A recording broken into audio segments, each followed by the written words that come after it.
పైగా అది ఏం పాట? ఫీలింగ్స్ పాట. అదో పాటనా? మొన్నే చెప్పింది ఆ హీరోయిన్. నచ్చకపోయినా డైరెక్టర్ గారు పట్టుబట్టి చేయించారు, నాను కూడా ఇబ్బంది పడిపోనాను, ఆ ఫీలింగ్స్ పాటలో మనుబడా అన్నట్టు మాట్లాడింది. ఓ బాహుబలి, బాహుబలి 2, కల్కి, సలార్ ఇట్లా తెలుగు సినిమాలంటే ఓ పద్ధతి చరిత్ర ఉంది. కానీ జబల వీరుడు గుట్కాలు నవ్వులుకుంటా వెళ్ళి పరువు తీశాడు. కలెక్షన్లు వచ్చాయి అంటున్నారు. అవన్నీ తెలుగు సినిమా పరువు తీసి తెచ్చుకున్న కలెక్షన్లు, తెలుగు హీరోల పరువు తీసి తెచ్చుకున్న కలెక్షన్లు. అందుకే ఎవడు మెచ్చుకోవడం లేదు. పైగా అయ్యగారి గోరోజనానికి తగ్గట్టు అడుగు పెట్టేసరికి సంధ్యా థియేటర్ దగ్గర పెద్ద అపశకనం అయిపోయింది. ఇంకో పెద్ద విషయం ఏంటంటే జబ్బల వీరుడు ఓవర్ యాక్షన్ తట్టుకోలేక డైరెక్టర్ సుకుమార్కి సిరాకొచ్చిందట. మొత్తం సినిమాల మీద సిరాకొచ్చేట్టు చేశాడన్నట్టు.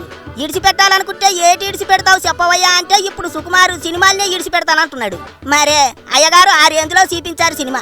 డైరెక్టర్లు సినిమాలు వదిలేసి సన్యాసం తీసుకుంటామంటున్నారు. ఇప్పుడు ఆ త్రివిక్రమ్ కూడా ఈ ఓవర్ యాక్షన్ గాడితో ఎట్టా ఏగాలరా బాబా అనుకుంటున్నాడట.